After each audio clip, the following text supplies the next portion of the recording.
Okay, we're going to start with the Reddit.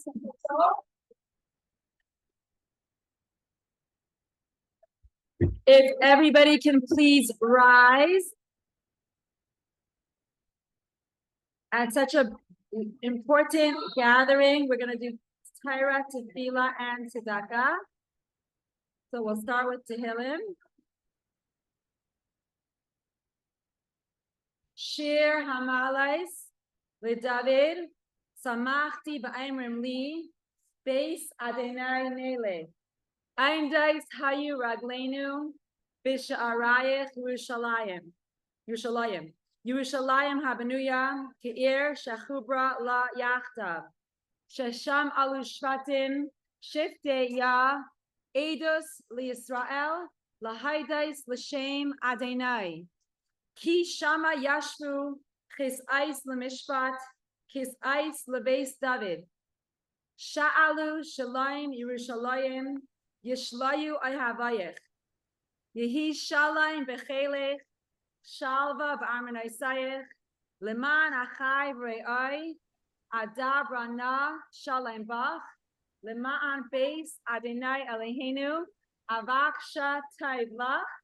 With the power of the woman in this room, we'll cry out to Hashem, enough of galus, ad masai, ad masai, ad masai, and give chayas to our melech, Yechi HaMelech, Yechi HaMelech, Yechi HaMelech. You may be seated.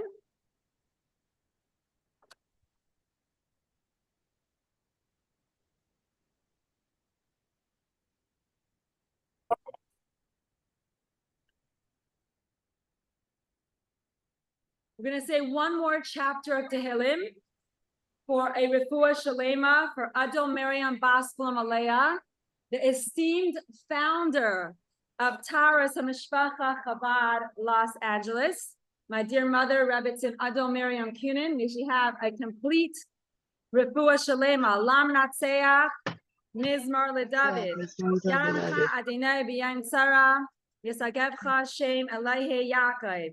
Yishlach Ezracha Mikaidesh, Umitzian Yisadeka, Yizkar Kol Min Chaisecha, Ve'ailascha Yadashne Sela, Yiten Lecha Chilvavecha, V'chal Atzascha Yemale, Niranana B'Yeshuasecha, U'B'Shem Eloheinu Nidgal, Yemale Adonai Kol Mishalesecha, Ata Yadaiti, Ki Haishia Adonai Meshichai Yaneu Mishmei Kachai Bigvurais Yesha Yaminai Ele V'Rechev Ve'ele V'Asusim V'Anachnu B'Shem Adonai Eloheinu Nasker Hem Akaru B'Nafalu V'Anachnu Kamnu V'Nisad Adonai Haishia Hamelech Yanenu, V'Yayim Karenu. Or Abba? I don't know. Find a seat. We're going to begin. Where's Abba?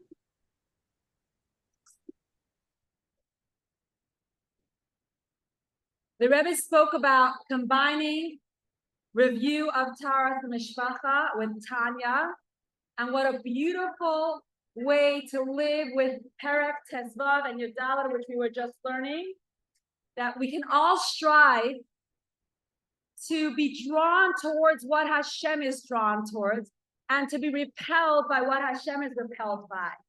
And tonight, Sperlin, as part of the Taras HaMishpacha committee, has selflessly made this beautiful event gorgeous and so beloved by Hashem, and it's something that we can also have such joy in. So we're having a taste of what it means to be a tzaddik, to enjoy that which Hashem enjoys. Because this is our last class of this year's series, I'd like to give a shout out to the amazing Taras HaMishpacha committee, Deborah Leah Wagshow, who took care of tonight from A to Z with amazing help from all the people you see who baked and who helped set up. Simi Godes, Yafo Yanesi, and Adi Chazan. Thank you so much. And all of the Rebbe's brachas, which are connected to strengthening Taras Mishpacha, should come to you in an open and revealed way. Please come up to THLA.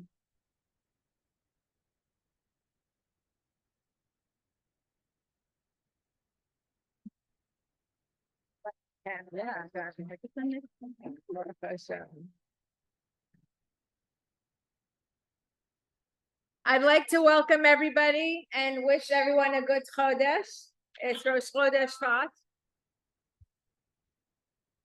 Kol hakavod for leaving the house in the cold at night when you could be comfortable in your own home, relaxing and watching it on Zoom. Thank you.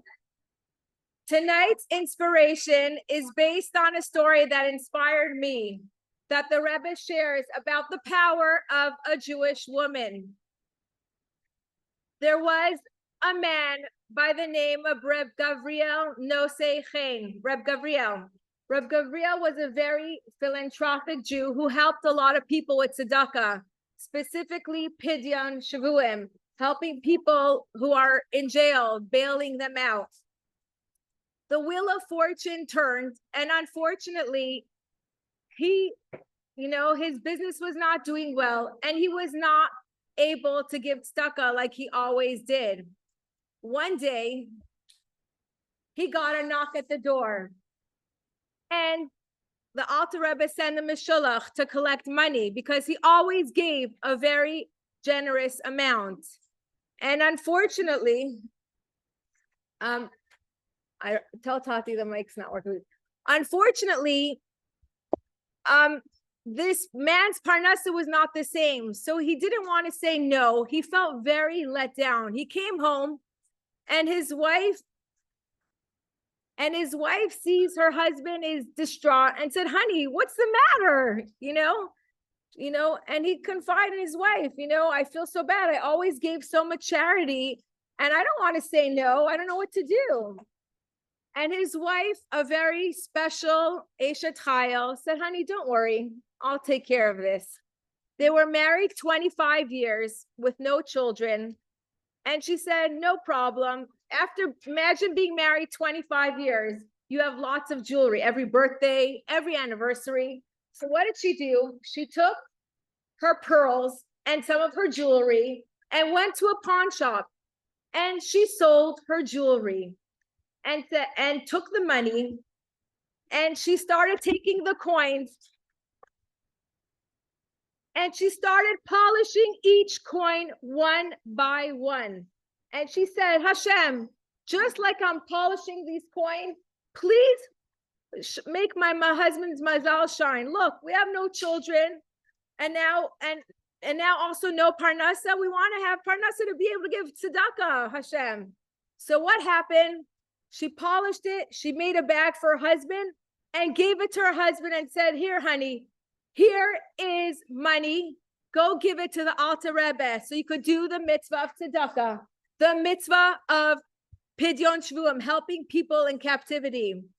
So the husband right away ran to do the mitzvah so he shouldn't get distracted and say, oh my, I have bills to pay. I have to pay for food, rent. He ran to do the mitzvah. He took the bag of coins and he traveled to the Alter Rebbe. The Alter Rebbe, the minute he sees the bag of coins, what did he do?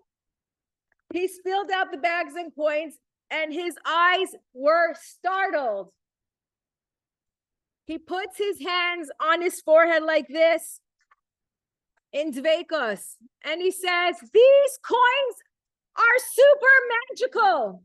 These coins are super special. I want to know what's the story behind these coins. These are not typical coins. I need to know what these coins are. And he said, I didn't want to tell you, but business has not been the same, unfortunately. Things are going, not so easy for us. And you asked for charity, and I always gave charity, and I wanted to do it. And when my wife saw how sad I am, how distraught I am, she said, you're a chassid, ivdu es Hashem b'simcha. You have to be happy. Don't let the Satan try to make you down and sad. And she went and she polished these coins to do the mitzvah with love, with joy, with Mesirat Nefesh. So the Alter Rebbe closes his eyes and says, Your mazal is changing. First of all, you should change your business. You should go into diamonds and pearls. You should become a jeweler, and you're going to be super successful. Not only that, Hashem is going to bless you with sons and daughters after 25 years of having trouble with infertility. And Hashem is going to bless you with a lot of wealth. So Reb Gavriel and also he said, you're going to be so loved by everyone that your name is going to be changed from Reb Gavriel to Reb Gavriel Noseichen. So he travels to his wife with a big smile on his face, with such glee, with such happiness. And he says to his wife, I just can't tell you what good news I have to share. And the wife is so happy. And Baruch Hashem, within a few years, they had sons, daughters. They lived a long life. He lived 110 years. And the wife outdid him by 2 years. And then not only that, so the Rebbe brings, as you see over there, that wife with the coins over there by the centerpiece. Could you move the video over there? So the coins over there, the wife polishing the coins, that's the inspiration of tonight. What is the message for me and you? Tonight, we have a speaker who's going to ignite our neshama, to remind us as the Akeret HaBayit, as the foundation of the home, we have such power. All the blessing that came to the husband was because of one person, the wife. She didn't just give charity. What did she do? She did it with Mesirat Nefesh, Behidar. You could have just given the charity here. Here's tzedakah. What did she do? She went and polished each one. She did it with her whole neshama, with her whole chayut. And that is the message for us as women. All the blessing of our husband and our home and our family comes from the wife, from us being careful in our mitzvot. You know, now, for example, when it comes to, we're doing the 4-week Tarsa Mishpacha review, we could say, you know, it's really hard to do a b'dika by carpool time. It's 4 o'clock, I have carpool, it's an inconvenient time. I'll just do, okay, I did the first, I did the last, I'm putter. No. What do we learn from, the wife's name, by the way, was Chana, which is the 3 mitzvahs of a woman, Chala, Nida, Hadlakat, Nera. What did she do? She did the mitzvah she didn't have to polish it. She could have just given charity. But the mazel came because she went above and beyond. So each and every one of us tonight has the power, and we're going to gain those tools to be the best wife, to make our mitzvah shine. So on your seat, there is a notebook. Could you zoom in on the notebook? And there, if you open it, there is index card. At the end of the night, you'll write, if you have any questions, you'll put it inside and I'll collect it. And the speaker at the end of the class will answer any questions after she speaks. And at the end of the class, I have a lot of thank yous, because this does not happen overnight. I have a lot of special, dear friends and family and a beautiful Baruch Hashem community behind it. So I want to thank everyone. And we're very lucky tonight to have my dear colleague, a mikvah.org teacher and a safety kid expert, mom and teacher and wife and everything, educator, inspire us tonight to make our mitzvahs shine. Thank you.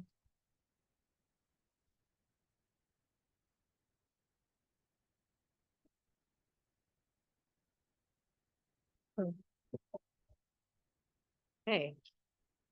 So my voice is pretty loud. So yeah, I get my kids tell me that all the time. Ma, your voice is really loud. Get in the way of the decor. I'm just gonna clear up some of the stuff here. So my name is Ruthie Sperlin, and I am honored and very happy to be here tonight. And not just because I'm able to be in LA and spend time with my parents and my sister and my brother. That's when Simi called me, like, I think it was 5 months ago. I was like, California, sure, I'm here. And then I was like, what do you want me to do? What do I have to say? But yeah, so that was a good call, Simi, because anything that gets me to LA is amazing. So thank you. But no, I'm actually really, really honored to be here because I am very, very passionate. I'm weird. I can't hold it.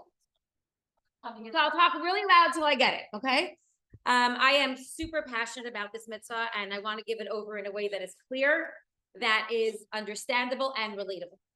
And in that vein, I will do my absolute best, and I'm happy to take questions. And I'm going to say with 100% certainty that I will not have all the answers to your questions. And some questions I won't be able to answer. And I'll leave my email, I don't have a problem, and I'll leave my cell phone number for anyone to reach out to me privately to ask any questions that I can't answer here. And I will do my best to help you, to guide you, and to get you the advice and what you need for your marriage. So one of the things I do before any class that I give is, aside from asking the Eibishter to help me to have the right words and asking for the Rebbe's bracha that my words are well received, I have a habit of going onto Chabad.org. And I look to find a connection to the parsha, to the day. And today, we all got really, really lucky because today is Rosh Chodesh Shvat right now. And it is a day that is specifically connected to women. Indeed, although the semi-holiday of Rosh Chodesh is celebrated by both men and women, there is a special connection to the day for women specifically. And this expresses itself in the fact that women abstain from certain forms of work on this day. Do the laundry, you're not allowed to sew, the special connection between women and Rosh Chodesh goes all the way back to the story of the THLA. And the women were the only ones to right away. They declined and refused to participate in the fundraising effort for the aid. And they refused to surrender their jewelry. And as a reward, it is written that they were given Rosh Chodesh as a day which they observe more than men. And the Rebbe elaborates on this. And the Rebbe says, it explains that the women's non-participation stemmed from their greater faith, their greater emunah. Though they had just spent more than 2 centuries in idolatry steeped Mitzrayim. And in fact, that explains why the men caved so quickly at the hint of trouble and problems. The women's faith remained unshakable. And they considered the idea of making an idol completely unthinkable. And the Rebbe continues to explain that all of Yiddishkeit is based on this strong faith and on this strong emunah. And though sometimes it can be fuzzy and we can question and we wonder, it is still the women who in every single situation, we remain steadfast in our faith and we pass it on to our children and for future generations. And it's the women who, through our strength and through our emunah, ensure our nation's survival. Specifically through the keeping of Taras Mishpah. And everyone here tonight is actually demonstrating your commitment to this mitzvah by being here. And if you're on Zoom, whatever that might be. And by the way, anybody who is on Zoom, I think it's important that you make sure that you're in a room that's private. That's a side note, that no one else is there with you or have your headphones in. And even though this mitzvah can be difficult at times, we still maintain our strength and we still do what the Eibishter asks. And while I was going to, I have, Gabriel story is one of my favorite stories to tell. I will say one amazing point about it, and that is what the Alter Rebbe did say when he looked at the coins. He said that nothing shone as these coins are shining so brightly. They shine as bright as the kiyum in the Mishkan. And what was the kiyum made out of? The kiyum was made out of the mirrors that the women in Mitzrayim used when Pharaoh decreed that all the boys should be thrown in the river. What did the men decide to do? The men decided we have to divorce our wives because we don't want our children to be killed. And the righteous women knew with every fiber of their being that there is no way that the Eibishter wanted us to separate from our husbands. So they took their copper mirrors and they beautified themselves. They brought them to the fields. They seduced their husbands to be with them. What was the product of that? 6 babies at a time that were plucked out of the river. Those children were called the Tzivos Hashem. Those children were the first ones to recognize the Eibishter at Kriyas Yamsuf. And when it came time to donate to the Mishkan, the women came first. And what did they bring? They brought their mirrors. And Moshe Rabbeinu was a little bit hesitant. He's like, I don't know, should I take the mirrors? And the Eibishter, it says in Medrash, it says, Chavivim Allah. They are precious. So understand that every step of this mitzvah can be difficult, but we, the women, we are the link in the chain, and it is our mitzvah.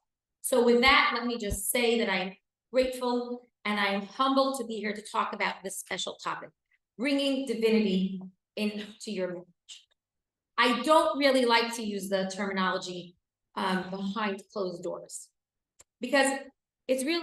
It's not what that's not what it's about. We want to understand how can we bring the divine in, and we want to enhance our marriage, and we enhance our marriage by bringing in the divine. And let me explain that a little bit.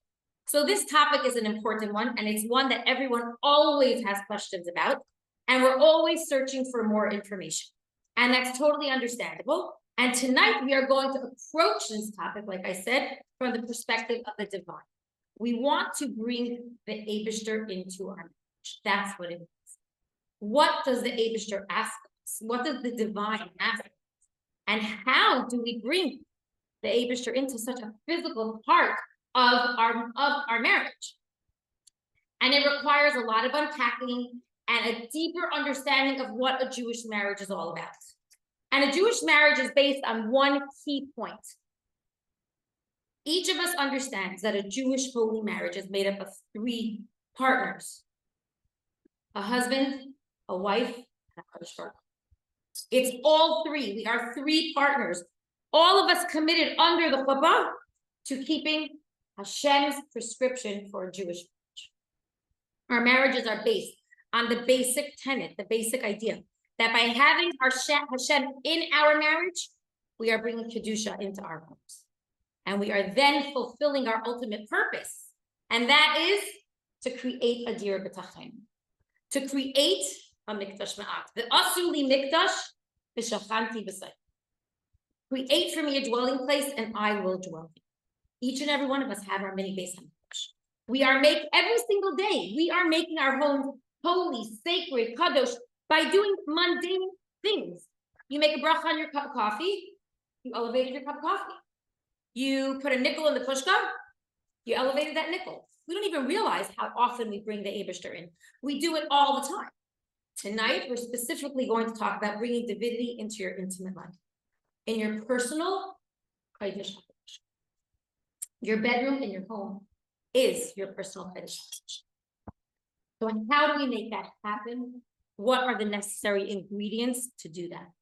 What can we do to enhance our intimate life, and what possibly might be detracting from that? And there are a lot of moving parts to this recipe and how to make it work. And I'm going to try to touch upon all of them. There's a communication part of it. There's a halacha aspect of it. There's a hashkafa aspect of it. And then there's just practical tips. And each one is very, very important. And when they work together cohesively, they create the experience and intimacy that we want. Now, before I even continue from this, it's important to understand one very important point. And that is every one of us sitting here have our own individual lived experiences.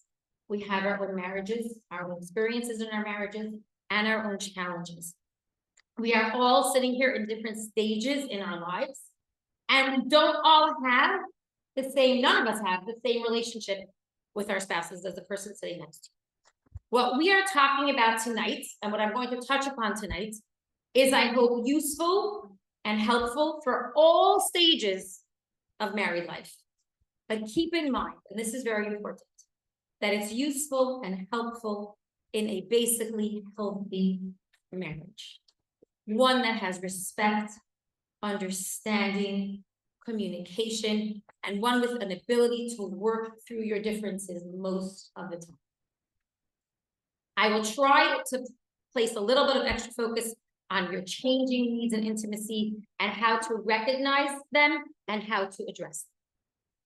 So one of the things I first do when I start the topic of intimacy when I'm teaching a college is I ask them for a favor. And I say to them, it's a big ask. I'm asking you for a really big favor, but I want to ask you a favor. I want you to do your best. When we start talking about intimacy, I want you to wipe the slate clean of everything you have in your head about intimacy. Because everything they have in their head about intimacy is either from a friend, the internet, Instagram, WhatsApp, a book, a movie, or a billboard. Almost everything they have in there. Now, some of what Might be accurate, might not.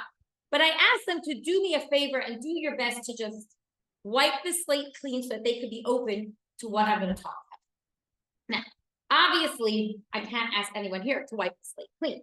But what I can do, and what you could try to do, is stop and ask yourself, think for a minute.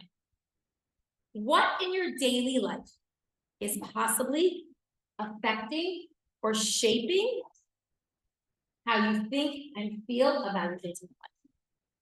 Stop and think for a minute. What did I read today on Instagram? What did I see today?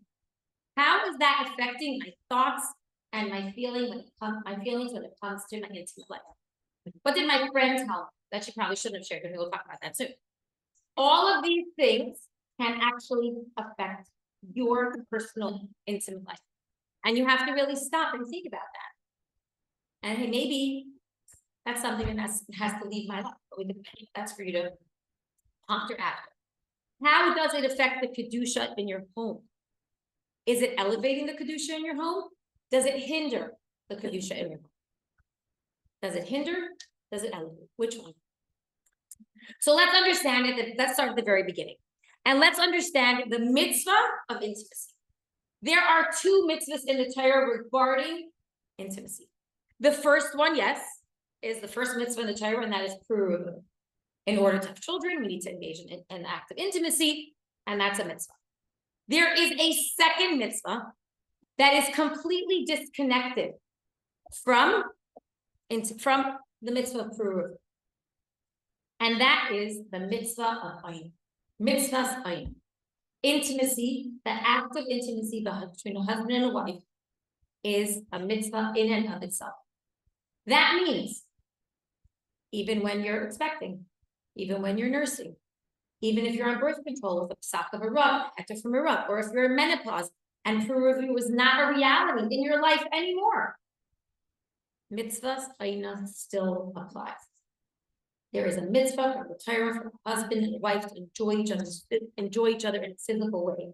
A man is required by Torah to provide his wife with three things.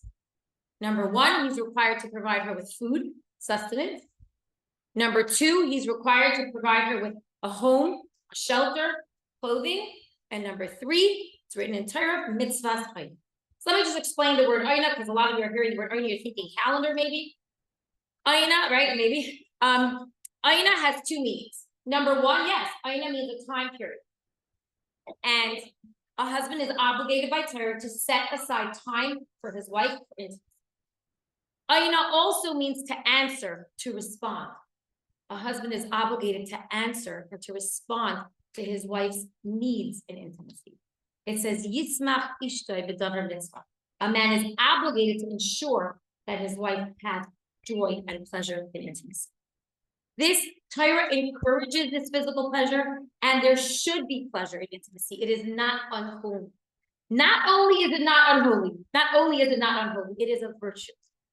Torah provides the framework and the guidelines for our behavior, yes. And with that framework and that guideline, our intimate life falls into place.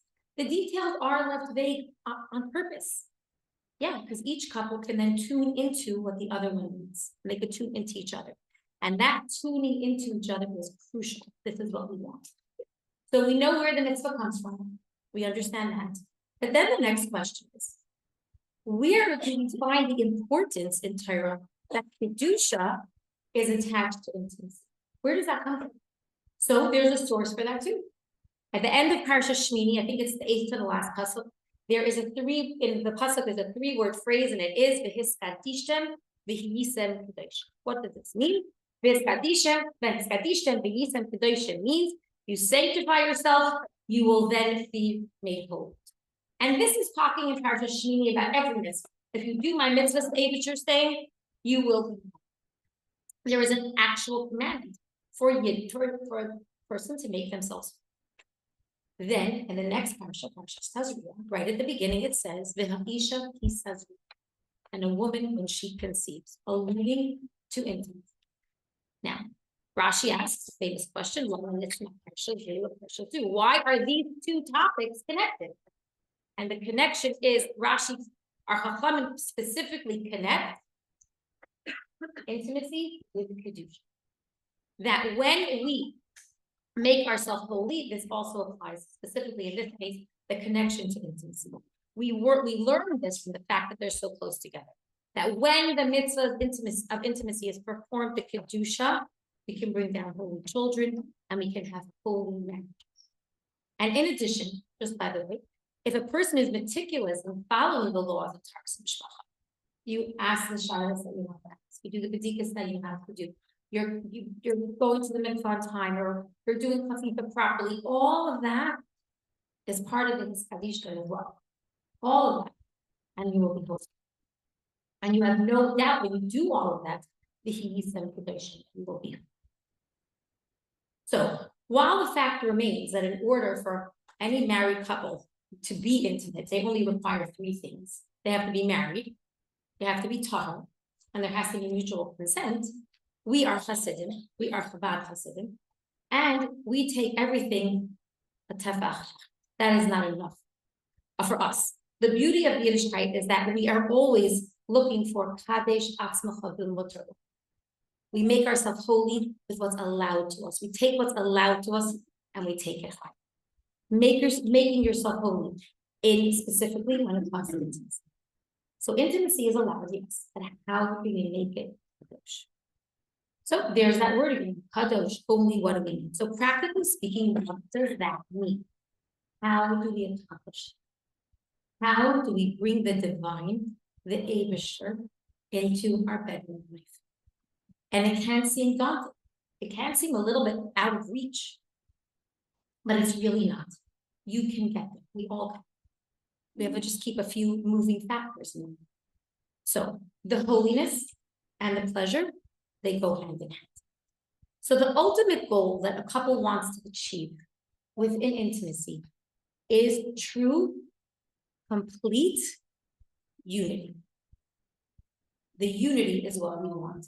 A complete focus, a complete absorption in each other on all levels, physical, spiritual, and emotional. No distractions on all levels, your mind, your emotions, physically and spiritually. We have to sort of be bittul, we have to tune into each other. We have to learn to let go of your own ego, your own needs, your own demands. It's more of what can I do for you? That level of unity. When in Torah, when it says the Adam Yada as Chava, what does Yada mean? It says that Yada was alluding, Adam knew Chava. It's alluding to intimacy. Yada is Adas, the Lashon of his Chavos, and his Gash was a connection, meaning total unity. Having a total knowledge of the other person, of what they need and what you can do for them. What does my spouse like? What can I do for them? That's how we're focused on. What can he do for you? It's not what can you do for me. It's a complete unity come together. Now, when we are tuned into each other at this deep level, it actually, what's the reward for this level of unity? It enhances your physical pleasure. And it's all of your deep feelings that you have for each other come out in a physical way. That's what we're searching for. And Torah encourages the physical. Torah connects the physical and the spiritual. The Reishis Chachma teaches us. The concept of Kedusha is the concept of unity. This means that when a couple is intimate, they don't view themselves as two separate people, but you are one. In intimacy, 1 + 1 is 1. And it says, the Reishis Chachma says, when a husband and wife come together, b'nefesh, their souls are connected.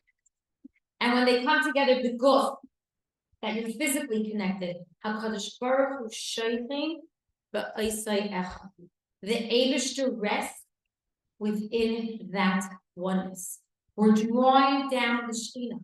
It happens when there's a complete oneness within the couple. And in Yiddishkeit, the highest level of Kedusha comes with that. It's like the reward. HaKadosh Baruch Hu is encouraging us to do this. We want that unity. So practically speaking, how do we get it? Well, a few tips. How do we attain that oneness? So the physical, believe it or not, is the easiest to control. Where are your cell phones? Your cell phone needs to be on airplane mode in another room, not blinking, pinging, or anything like that. A very common part of intimacy that's in halacha and shtacha is that intimacy takes place when it's dark outside and darkness is in the bedroom as well. Darkness outside means no one's ringing your doorbell. The Amazon guy is not coming with the delivery. You hope not. Your kids are not knocking on your door. Your phones aren't ringing. If you have a house phone, your house phone's not.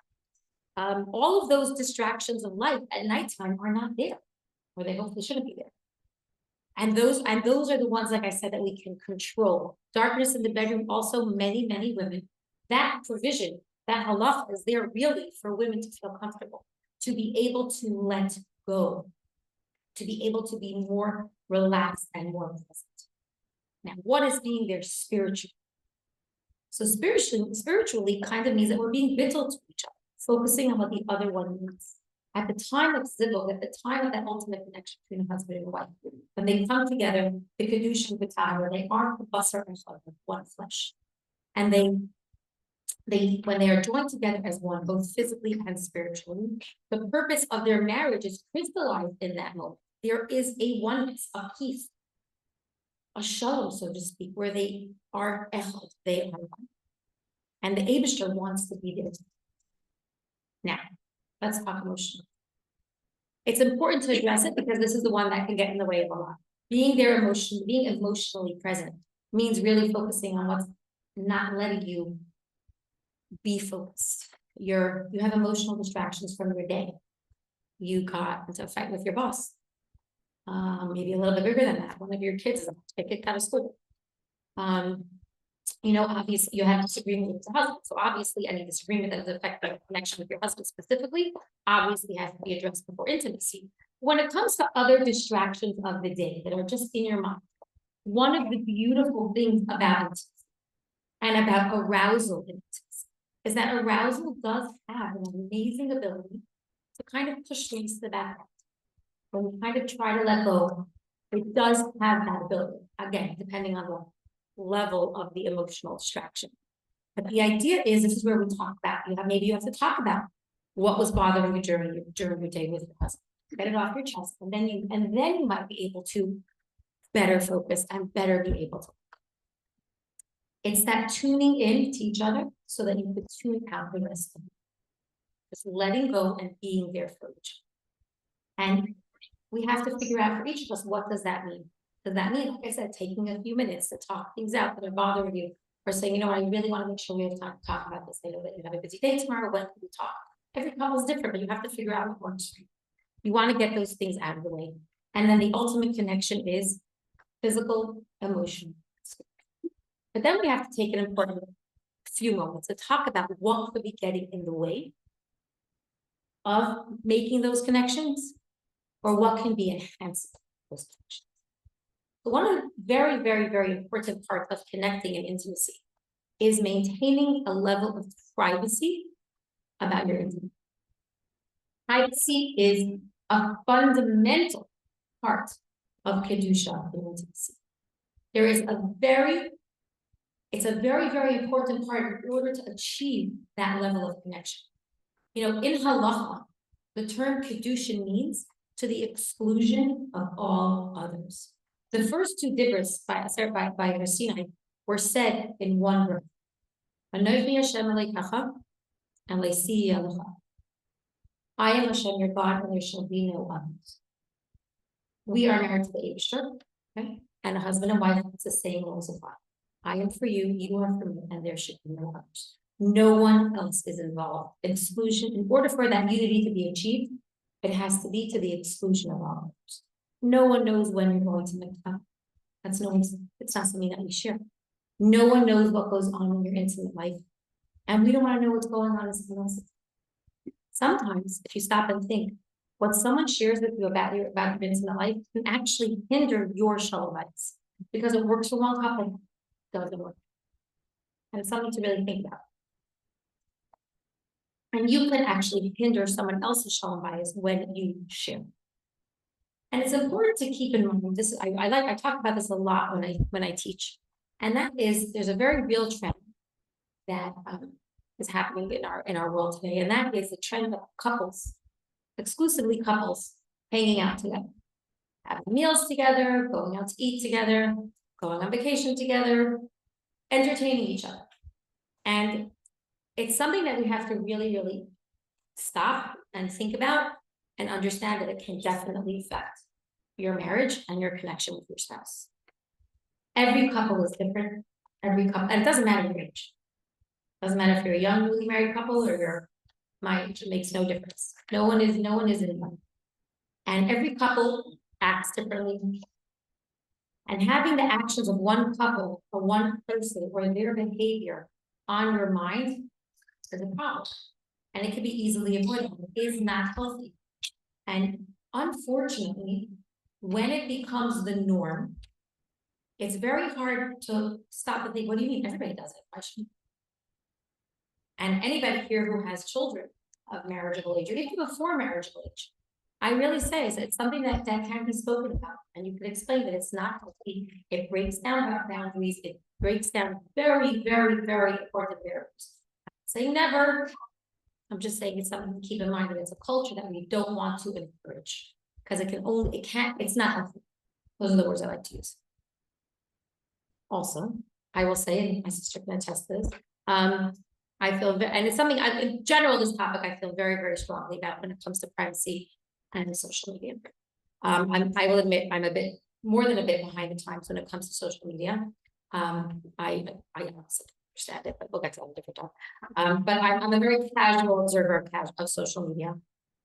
And I'm sure everyone here can agree with me that with time, there's a very slow desensitization of sharing and oversharing. And I don't care if you all listen about chips and everyone's sorry to buy. You know, that's a simple one. But there is something about maintaining a privacy pattern, especially about your intimate life, but even not, you know, one of the things, like the fact that we're giving this class to a room full of people on Zoom, took a very long time for our abundance to allow this to happen.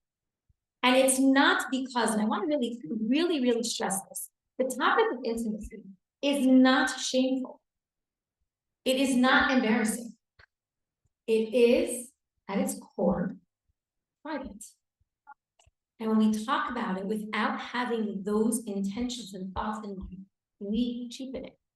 And when when somebody does, when a couple does post a picture of themselves,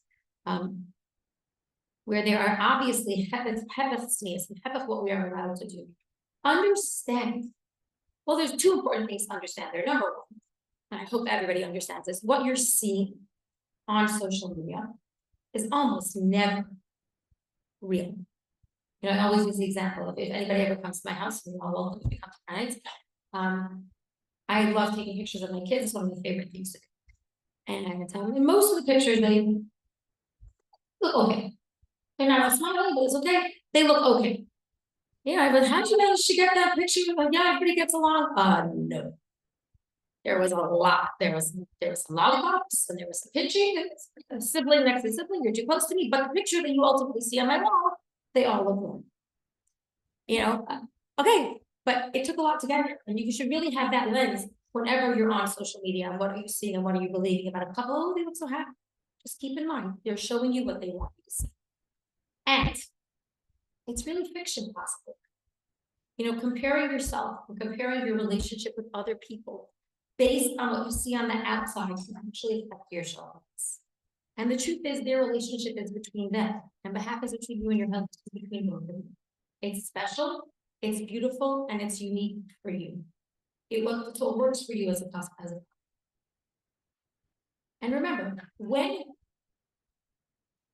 we share photos, when we post photos, and clearly, again, like I said before, that are clearly sneeze and against what our abundant advice and allow. Really, what that couple is losing, what that couple is missing out on, is Torah's approach and Torah's perspective, what touch means between couples. And that couple is losing. That couple is not understanding. That touch between a husband and wife is so special. And it's so unique, and it's so important that we want to properly so that it can stay properly. You know, when I teach my pals, I tell them, I said, I want you to feel that same spark from the first time your husband held your hand 30 years ago. And there's only one way, and that is if we are careful not to touch when we can't. Of course, we'll talk about it when we do our habits. And you're also careful when you can. Because touch between a husband and wife is that special and that important. And we don't need to share it with the world, because when we do share it with the world, what are we doing? We're cheating it. We're taking away its uniqueness. We're taking away its what's special. Decades ago, I believe there was a story in the Nashane newsletter. I don't even know how long ago. And the story was about a couple that was driving in a minivan, and they had other kids in the back, and they were stopped at a red light. And right next to their red light was a bus stop. And at the bus stop was a couple engaging in very, very, very open public display of affection. And all the kids are like, and the mother's panicking, and the father, very, very wise man, turned around and looked, it's not you, it's just the wrong place. Private, and then say, father, what, turn green, and then, the idea is that when something becomes commercialized, it loses what's so special about it. So the next time you're about to post a picture or about to share something, ask yourself, will this help or will it hinder? And really, ultimately, we want to understand when it comes to the concept of privacy as a nation, as Klal Yisrael, one of the things that we know is that privacy keeps us safe. And we have a perfect example of this in the Torah. And we say it in davening every single day. When Bilam wanted to curse Bnei Yisrael, he stood on top of that mountain on his donkey. And what came out of his mouth?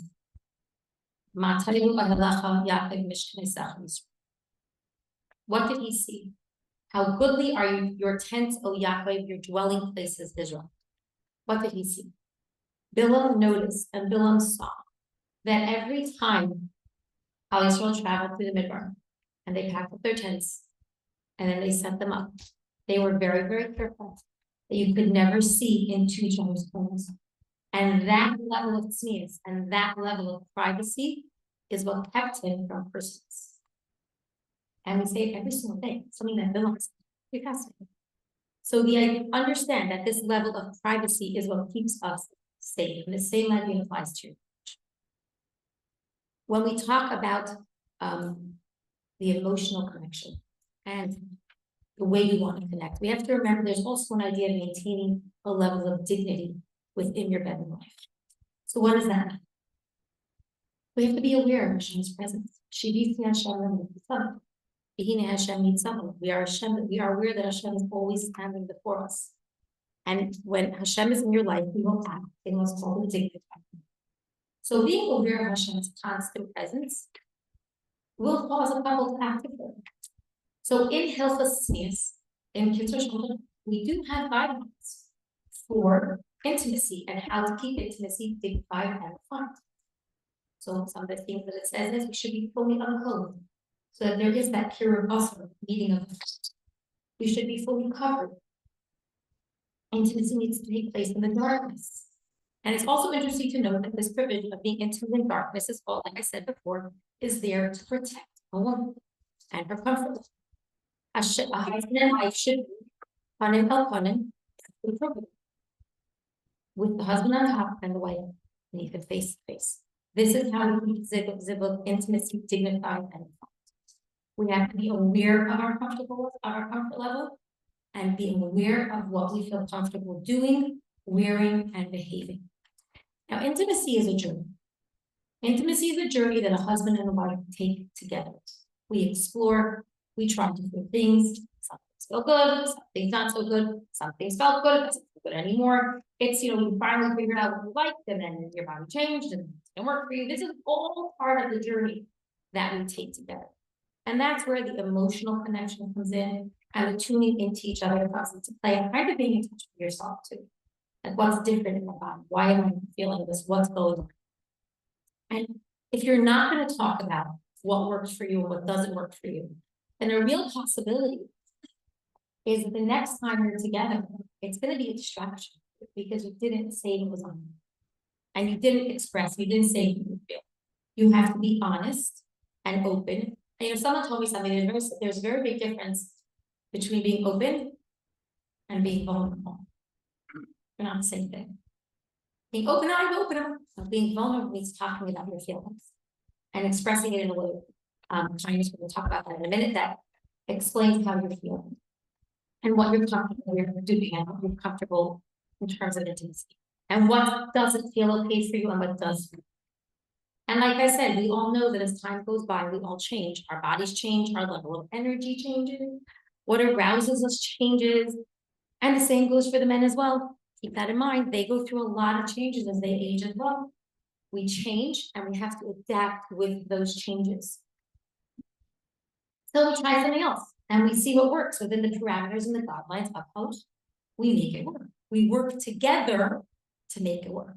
A couple should and needs to reach out if they feel the need to do something new. You call a Rav. We'll speak to a Rav.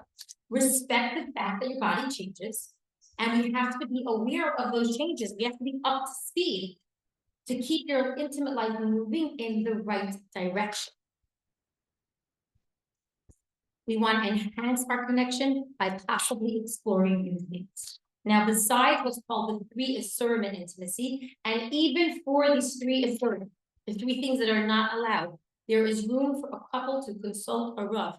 What are the 3 asserment? It's Asr l'Matala, Isr l'Nistakla, and Asr l'Nash. Can you translate?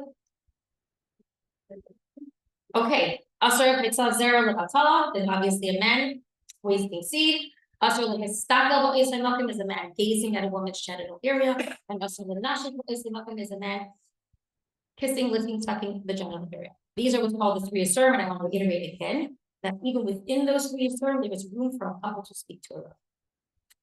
And again, remember this falls under the concept of dignity. Another way that we can enhance our relationship, and that is understanding and respecting the role of Mashpia and Makabel. Crash course on Mashpia and Makabel. I see there's a lot of people here from different communities, so I thought I need to give a little crash course on Mashpia and Makabel. The Eibusher created the world with Zachar and Nekeva. Zachar is male, Nekeva is female. A Zachar male was created with innate, inborn, inbred tendencies.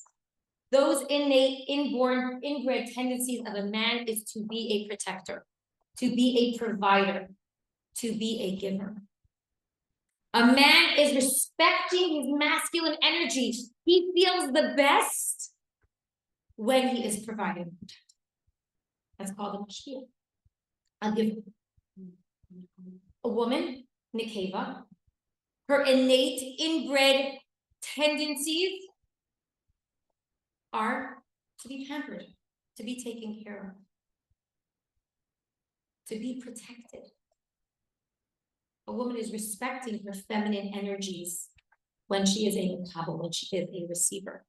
Now, in today's world, in today's marriages, I will say, those lines are a little blurred when it comes to the roles of male and female and who's washing, who's cleaning, and who's cooking, and who's taking out the garbage. And my husband's taking out the garbage.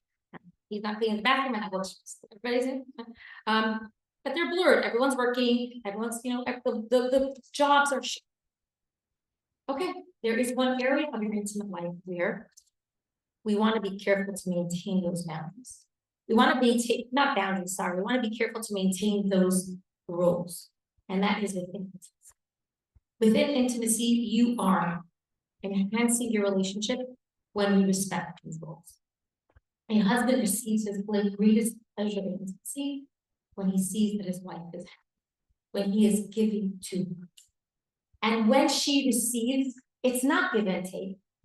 No. When he is giving to her and she is accepting, she's giving back. It's a give. That's it. Now, obviously, there has to be a level of vulnerability on her part and a security to make herself be so vulnerable. And that's part of his job, to make sure that she feels secure and to make sure that she is comfortable. That's part of what his job is. And when she is at that point, then she can fully receive, and that's when she's. I do want to say one thing about the concept of Mashpia Mikaba. And that is, and this is where the world has evolved, in my opinion. That's why I never understood feminism or anything like that. And that is, by being a Makaba, a woman is not weak. A woman is not meek. A woman is not less than. Any of you know my mother? Seriously. So that's not what it means. A mashpia is compared to the sun.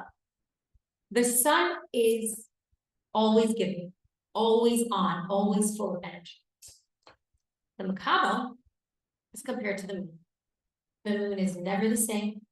It's always changing. It's always in flux. How do we as Yidden live our lives?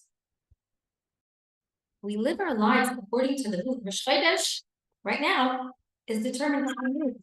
Our Yom Tovim are determined by the moon. It's just why our power is subtle. But ultimately, all of us sitting here know that our moon affects our home. Our moon affects everything about our home. If I want to vent, I have to sit in my car, call my sister, have a 10-minute vent, and then I walk in the door. Everything's fine. Because everything's not fine, everyone could tell. That is the level of energy and the level of power that we as women have in our homes every day. That is what we have. So we are not, I thank God every day that I don't have to be attentive for me. Honestly, that would be a lot of pressure. And I don't want to be the person standing with the Shabbos meal making a speech. I'm fine. I know where my power resides. I know every one of us has to know and understand that our power is deep and our power is invincible. And we are the ones that really affect that aspect. And when we understand that what the Abishur wants from us and what our role is. And we understand that then, this is the ultimate, and that is we then understand that we have to be sensitive to the power that the Abishur gives us. We are very, very powerful beings. Not only is, your husband attracted to your voice, your eyes, your face, your hair, your goof, the Abishur created every single one of us with the ability to carry a piece of Hashem. And then the Abishur gave us the power to give birth to that. And then he gave that. That's a superpower. And we have to be sensitive. And we don't want to become, as a husband and wife, desensitized to each other. To each other's even physical growth. Now, Baruch Hashem, this is off, I think. That's okay. Baruch Hashem, Nida allows for that sensitivity to each other to be maintained. But in general, it's important to keep in mind, how am I walking around my house? How am I walking? At what level of undress am I walking around my bedroom? We want to maintain that sensitivity to each other. Those are the moving parts, what I call of the kedusha of intimacy. We have that unity, and then we have the branches kind of that help it. And that was the privacy, the dignity, mashpia makabel, and being sensitive. There's one very, very, very important key point. And when I first started teaching, and when I was talking about the 3 things that a husband has to provide his wife, one of my colleagues raised her hand. She said, I don't understand. Why doesn't a husband have to provide you with wealth? Why does it provide you with happiness? Why is intimacy number 3? So I was like, well, the fact that it is number 3 shows us how important it is. That was my answer, because that's really the bottom line. The fact that it's number 3 shows that it's as important or even more important than, or as important as food in a home. And it's never to be placed on the shelf, put aside, and it's unimportant. And this is where we talk about very, very, very important part of intimacy, and that is communication. Communication, healthy, practice, open, vulnerable communication is key, and it cannot be overstated. And that is something that you have to constantly work on. Constantly, our lives are always changing, and we have to adapt. If it's a new job, if it's a new stressor in your life, whatever it might be, new challenges, health challenges, whatever it might be. We all know nothing ever stays the same. we have to adapt our communication with it. And we have to, again, like I just said, like I just learned this, I just heard this now about there's a difference between being open and being vulnerable. And it like was like a light bulb in my head when I'm having any communication with people that are important in my life. So it's important that your spouse knows how you're feeling, what you're comfortable with, what works for you right now, today. And the same goes your husband to you. And don't forget that your emotions, battery died, no problem. Here goes my loud voice, but if I'm yelling, you have to tell me I'm sorry. We have to understand that we don't want our intimate life to suffer because it's usually the first thing that does. So when we talk about, we have to try to be aware of why it might be happening. But first, we're just going to talk about basic, what might be changing in my life that my intimate life isn't working, right? So this used to feel right, but it's not feeling right anymore. You want to be aware of what's going on in your body. It's important to stop and communicate. Communicate with your husband. This isn't feeling right for me anymore. This might feel better. This is an arousal point for me. Those change as well, and you have to communicate about it. We know that there are 4 stages of intimacy. There's the importance of desire, the importance of arousal, the importance of climax. These are all very important parts of intimacy. And we have to remember that those stages are moving along with us, meaning maybe now we need to spend a little bit more time in the hachanas, the foreplay part of intimacy. It kind of, you think you figured it out, and then it changed. And then it changed. You have to really, really be aware, and you have to let your husband know what parts of your body need more attention. Does clitoral stimulation work for you? Does it not? How do you relay that to your husband? How do you tell that to your husband? And that's what we're going to focus on. Words, the words that you use. When we talk about communication, and this is really about anything, honestly, but specifically, it's not what you say, it's how you say it. And, there's I words and there's you words.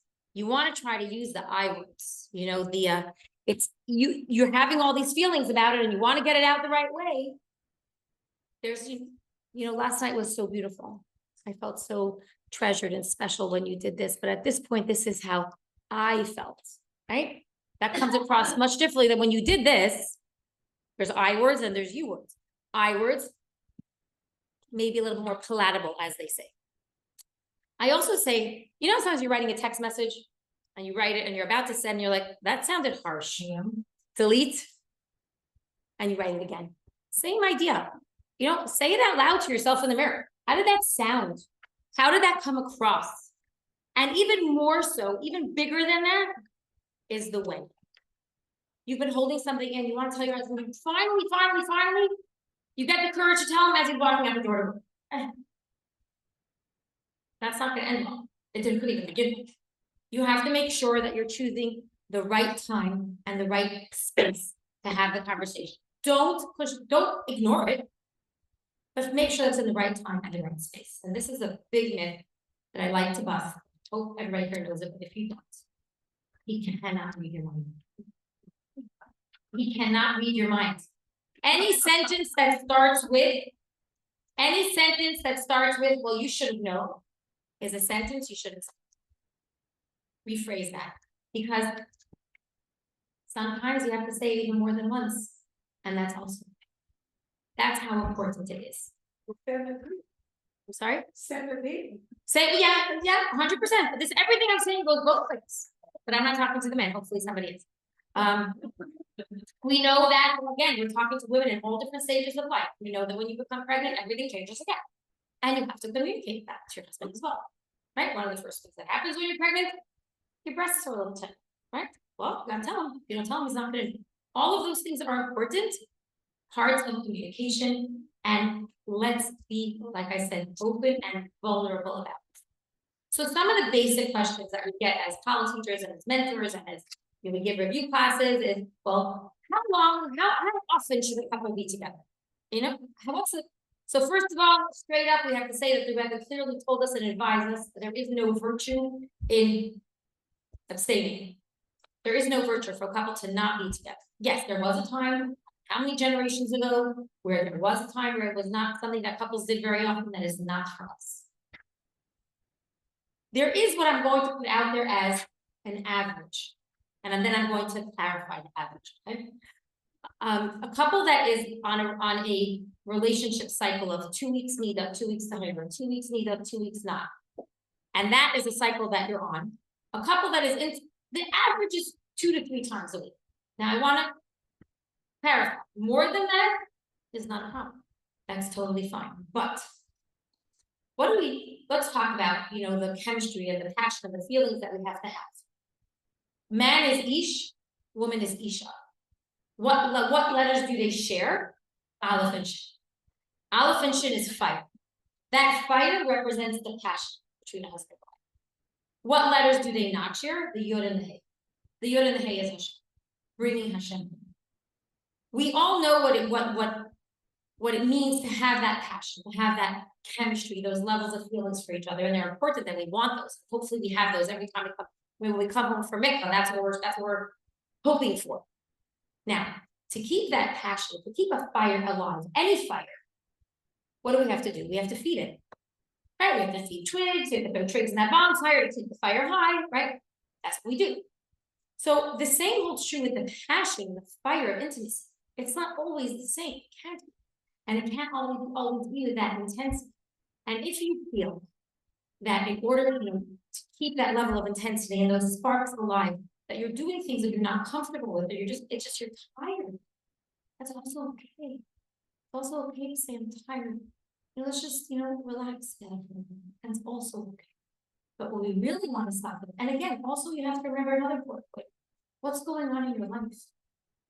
What's going on with your husband's life? Where are you? Like I said, does he have a new job? Did you move? Does he have longer hours? And that could also be why it changes. But it's less than that we want to think about as well. Because less than that is something to be like, hey, what's going on? It's really an awareness. It's very easy for months to go by where you're like, wait, you have to kind of be aware and be in it. And this is where we talk about what's called planned intimacy. What is planned intimacy? Now, there could be planned, there could be spontaneous. So we're first going to talk about planned. Does it mean that you're both taking out a calendar? Not necessarily. No. But what does it mean? So we all know that mikvah night is planned. And on a day of THLA, or we know that we want to try to prepare ourselves to be in that kedusha frame of mind. Maybe try to do things during the day that allow for the kedusha to seep in. And at the same time, maybe you want to stay away from those things that might distract from the kedusha of the day. I just want to point out that for some of us, it's a very real reality that mikvah and the night of mikvah is stressful. For some women, mikvah and then the anticipation for intimacy on the night of mikvah is very, very stressful. And that's also normal. It's a normal phenomenon for some women. If there's just too much involved, it stresses them out. And I want to give you a little bit of a perspective about this. And that I think if anybody's struggling with this issue, it may help and it may not. But hopefully this will give you a different perspective. Because we do know, whenever there is an elevated level of kedusha, there are sometimes factors that want to take away the kedusha. So let me ask you a question. Today, today's Wednesday, right? Anybody start preparing for Shabbos yet? If you're like me, you did. I would say for about 3,000 years now, maybe more, everybody in the Jewish community knows for certainty when Shabbos is coming. Not only do we know when it's coming, we know down to the exact minute, and we know a full week before. You know what I'm surprised? Yet, I'm going to venture a guess. I'm not going to ask you to raise your hand. I'm going to say 85% of homes are Shabbos at check hands. If everybody wants to take a shower at the same time, why? Water is supposed to be hot, I promise. Probably if you took it earlier, you'll get hot. An hour before Shabbos, 2 hours before Shabbos, there's no milk. We live in Fahrenheit. Like, we can buy milk on Thursday. It's still gonna be fresh, I promise. The table's not set. And everybody's arguing. And everybody's angry. And for decades, it was about 20 years. That was my reality in my house, Erev Shabbos. Now, I will say that if you work Erev Shabbos, you and your husband work, you are excused from this. You know, my parents worked Erev Shabbos, so yes, it's chaos. I'm an organized person. And I don't work on Friday, actually, I don't teach up here either, so there's absolutely no reason for that level of chaos in my house. There is no logic. to this. And then I was given the illogical that changed my life. And that was THLA happened in the 1800s. Just that little bit of time. And because THLA happened right then, the Abishur gave, HaKadosh Baruch Hu gave the Satan, the Sitra Achra, the Yetzer Hara that sits within all of us, at least me, permission to try to siphon away the Kedusha that comes into your home once Shabbos begins. In Chassidus, there is a very Tanya that explains it's called the Zel Umaseh. When there is a tremendous force of Kedusha, there is a countervailing force of Kliyah that wanted to siphon the Kedusha away. And when I heard this explanation, it changed my life. For me, Shabbos starts, I'm gonna have huge meals on Friday night, and if I want to come to my table or bring in Shabbos, like a normal person, that's what I do. And I bench lift 15, 20 minutes before I have to. And my kids might still be fighting it. Sometimes I'll annoy them and I'll say, that's your Shabbos to Sahara. They get annoyed, try to keep it to a minimum. But that's what it is, because there's no reason. But it changed my life. When I was given a reason, I could fight against it. So now, on your mikveh night, the level of Kedusha that's going to be in your home. And then imagine your mikveh night's Friday. Wow, that's even more Kedusha. Be mindful. Do things. Figure out what is your stressor point about mikvah. And try, if it's, your nails are taking you forever. And you could do your nails the day before. You're allowed to. Take off your polish, get them done. All you have to do the day of mikvah is just give a little fine to each nail, and that's it. Done. That takes the longest time. If your mikvah's Friday, don't have guests. Maybe if you cannot have guests, buy a little bit of takeout so you can cook less. And you will see when you prepare against this force of Sitra Achra there that wants to take away the Kedusha, it can make things easier for you. I'm not saying it will, but I'm saying it can. And what we want to understand is we want to try to be prepared for those situations that might arise, that might get in the way around. We can't always, but we can do our best. And planning also means that you might be more prepared for the things that might come in. Just something to think about. Why am I always stressed out on the day of mikvah? What are the things that stress me out? And let me try to plan. Now, also when we talk about planning, we have to just talk about something really simple, and that is our lives are busy. Your kids all have food. For the last week and a half, there was a different bed in your bed for every other night. They're not intimacy. You two can wash a little bit today and right? That's where you and your husband have to look at each other and say, you know what? Everybody's feeling better, everybody's in school. Let's buy takeout tonight. No dishes, no shopping. That's kind of fun. Or if you're feeling adventurous, message your husband, you know what, I'm gonna make a really special special dinner tonight. Everybody has their thing, boxes them. Whatever it is, but that's the idea. That's what planning is. That's how important it is. We have to plan it and we have to make it a part of it. Spontaneous intimacy is amazing. It's beautiful. Doesn't always work. If you're not in the mood, can you say no? Of course. How do you say no? How?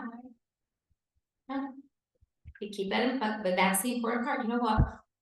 I just need a shower and change my clothes and I need to eat and then I'll see. What's wrong with that? How would you feel if you initiated intimacy with your husband and he's think about it that way? Because we have to understand that this is normal. This is a normal part of life that we're not in the mood. And then there's a very real concept. And that is the concept of what we call the high desire spouse and the low desire spouse. Now, statistically speaking, yes, the high desire spouse is almost always the male. Statistically speaking, the low desire spouse is almost always the female, but that's not always the case. Okay, button again. Because it's the battery would change. Okay. That's not always the case. So what do we do in such a situation? In such a situation where we have where we have a high desire spouse and a low desire spouse, planned intimacy plays a very important role. Why? When there is planned intimacy between a husband and a wife, the spouse that is the high desire spouse doesn't feel like they're being rejected because they understand when it's going to happen. And the low desire spouse doesn't feel like they always have to say no, and they could do the things they need to do to put them in the right frame of mind for intimacy to happen. Now, when we talk about, it's off again. Just because when you clicked and just wait, Touched it no, again. it's fine, don't worry. I haven't touched it. No, you didn't touch it when it It's all clicked in. touch it. Stop. There you go, there you go. Now, when we talk about initiating intimacy, I think it's important to understand that it's completely okay for a woman to initiate intimacy. She just has to be careful with the words that we use. We have to be cognizant and careful. We don't use crass or brazen words to initiate intimacy. And we have a beautiful, beautiful story in the Tanakh of this exact situation happening. Leah and Rachel were talking one day, and Leah's son, Reuven, comes towards Leah with a bouquet of dudaim. Dudaim have been translated as jasmine. Jasmine was a well-known fertility flower. Rachel saw this bouquet of jasmine, and she asked Leah, "Can I have your flowers?" To which Leah answered, not paraphrasing, of course, "It's not enough that Yaakov is going to go to your tent tonight. You also want my flowers?" Rachel said, "No problem. It is all yours. I'll take the flowers." And sure enough, Yaakov came home from the field. Leah stepped out of the tent, and it's written that she said, "Eli to them, come to me." Now, there are even some versions that explain that she didn't actually verbalize this, but she communicated it in a way that was nonverbal. But many Mepharshim say that she did say those words. And it's important to understand that from this union, I didn't touch it. I just so innocent. It says regarding Leah Imenu, someone whose wife appeases him with words of appeasement and adorns herself in front of him so that he should pay attention to her. On this, our rabbis have said that will come from her Chachamim and Nevonim like Leah, who came out Yisachar. From this union where Leah initiated intimacy with Yaakov, Yisachar was conceived, and from that union and from Yisachar came, 200 Rashi Sanhedrin. We as women know we have words and ways to let our husband know what we need and what we're feeling and what we want. Another common question, another thing that people commonly talk about is when is the right time for intimacy? When is the right timing for intimacy? And again, the reason why we talk, see, not walk around, the reason why we talk about this is because there was a time where it was advised that husbands and wives wait till after THLA, which is like midnight, 1 a.m. for intimacy. Our Rebbe has clearly told us that this is not our way. This is not our derech. We do not wait. What do we wait for? We wait for tseis. We wait for darkness outside. And the mitzvah should take place in a completely darkened room. But I want to point out, using my example from before, that if it has been a week and a half where there has not been a moment for you and your husband to be together, and it's a legal holiday, and all your children are in school, and you're home, and your husband's home, and you're sitting and talking, and one thing leads to another, and you're both ready for intimacy. In such a situation, you pick yourself up, you go to your room, you pull down the room darkening shades, and it's okay. For next time you reevaluate, you try to see if you can make it better at night, but it's okay in such a situation where you haven't had the time, and you don't know when you're going to have the time again. In such a situation, it is okay. And keep that in mind. And remember what I said, life changes, circumstances changes, and you have to change with it, and you have to work with it. And you have to reach out if you need that. And obviously, most importantly, and I said it a few times, you have to communicate about what works for you, what you like, and what touch you appreciate, what touch you don't appreciate, and recognize that changes too. That changes too. One of the very common analogies that we give when we're talking about Taharas Mishpacha, and that is how our bedroom in our home is like the Kodesh HaKadoshim in the Beis HaMikdash.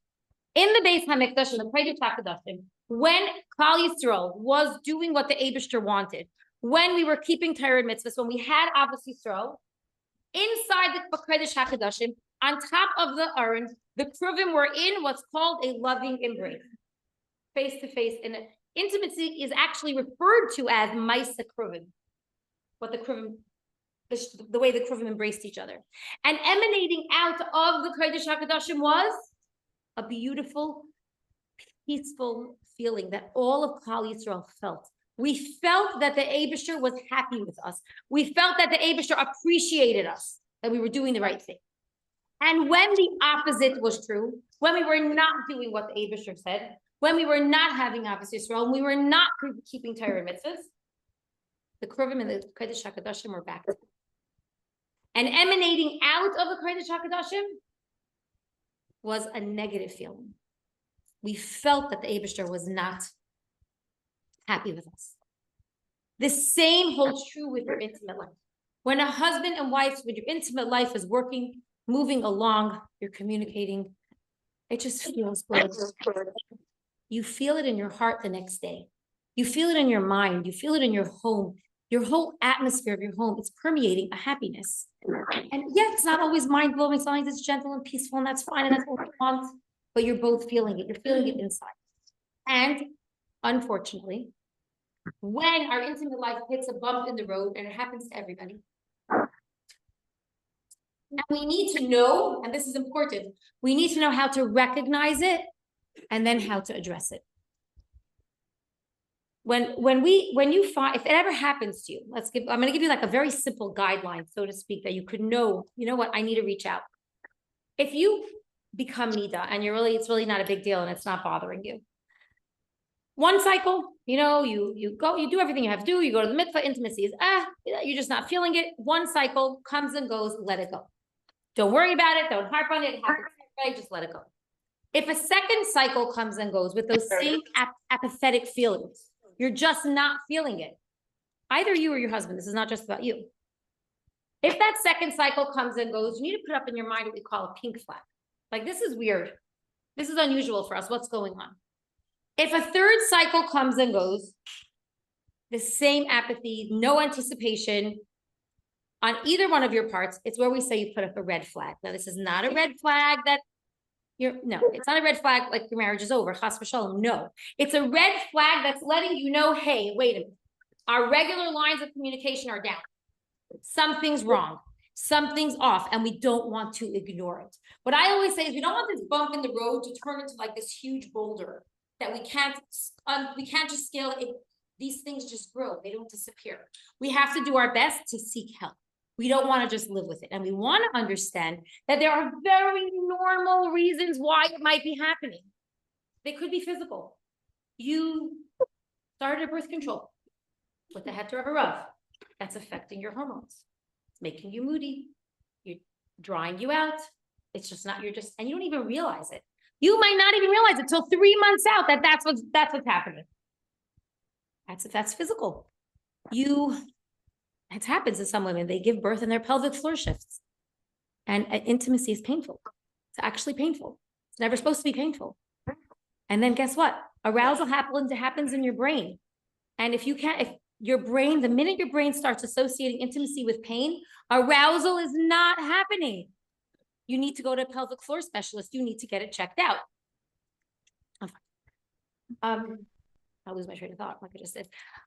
Physical. It could be a medication that your husband is taking, an anti-anxiety medication, a thyroid medication, a blood pressure medication, anything like that. All of those medications affect your chemical balance, and they could be affecting your ability to be aroused. You have to recognize it, and you have to get it addressed.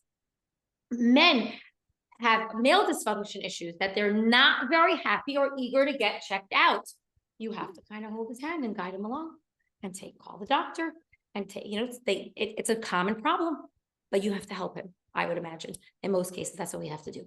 It is for erectile dysfunction, help is available, but you might have to help him out. And like I said, medications can be doing it as well.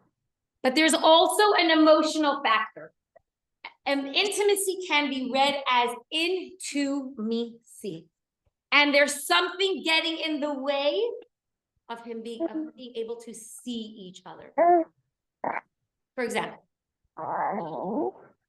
you have begged your husband repeatedly, I cannot do bedtime alone. I can't. I need your help. I'm exhausted, I'm tired, I'm washed out, I can't do it. And he's not there. And no matter how many times you've asked him, no matter how many times you've stated your case, he's just not there. You may not even be realizing resentment builds up, feelings, and you're just not present when it comes to intimacy. That could be part of it. Or, your husband has asked you repeatedly, I'm having a very hard time. We're having a very hard time paying the bills. It's just not working. I need your help. We have to do this together. And you're like, yeah. And then you see something that you want, and then you buy it. And it's one more bill that your husband has to worry about. And one more thing that he has to stress out about. And you're not, and he's just too stressed out, and that emotional connection is gone. What do you have to be careful of? You have to get someone to help you, because your lines of communication are down. And this is where I have to stop, and I have to remind you about mikvah.org. Mikvah.org is an unbelievable organization that has expanded in the last 5 years. The resources that they have available for all of you, for everyone, there aren't even words for what they've done. And you need to avail yourself of their resources. They have a beautiful podcast. His name is Rabbi Yisrael Shurak. He has some Shalom Bayis podcasts that are amazing. I would recommend anybody who wants to listen to them. They have, but not just that, they have referral listings. They have referrals for people to get the help that they need. Marriage coaches, marriage therapists, doctors, the psychologists, psychiatrists, anything you might need is on their referral list. And you would be doing yourself a tremendous favor. If not to mikvah.org, reliefhelp.org is very, very helpful. And they provide emotional and mental health referrals to help you. And you want to take advantage of those referrals and of mikvah.org's website. It is mind-blowingly amazing. Also keep in mind one more thing, that no couple, one of the very big strains on a marriage, and some of them are very, very big strains on Shalom Bayis, is prolonged staining and prolonged periods of nida. No woman should have to suffer through this, and we have to know that we have a resource. Taharenu is an amazing resource for you to reach out to specifically for this reason. They can help you with herbs, vitamins, remedies, doctors possibly. I just want to point out that no one at any point in time who is not a Rav is able to tell you what we consider like a Rav's psak. Oh, take this birth control and this will stop your staining. You would have to speak to a Rav in order to do that. But when it comes to basic things about why you might be staining, they do have very, very good advice. And what we want to understand is, from everything that I just said, there is a tremendous amount of moving parts here. There is a lot to keep in mind, and we have to constantly be tuning the machine and mixing the ingredients and figuring out what we have to change. And what we want to remember is, one of the things we know with children, raising children, is children that have boundaries, children that have structure, are the children that are happy. These guidelines, these boundaries that the Eibishter gave us when it comes specifically to Tires and Mishpacha, enhance your connection. We shouldn't feel stifled by them. The same way structure for a child makes them feel more secure, the same ideas with your intimate life. This structure, these guidelines can actually enhance your connection. Yeah, you sure? Okay. You're excellent. Yeah, because I feel like, okay, no problem. I'm gonna take a drink.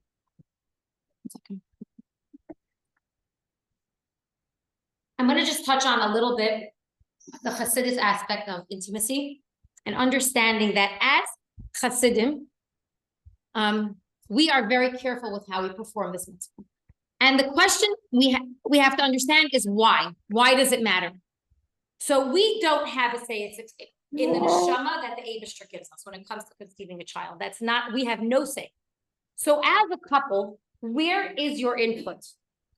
It's written in Perek Beis of Tanya that a parent's input is, it says at the end of Perek Beis, it says, Ve'im yikadesh es atzmai yamshich levush kadosh lenishmas b'nai. If you sanctify yourself, you will draw down a holy garment for the neshama of your child. Our input is in this levush, in this garment.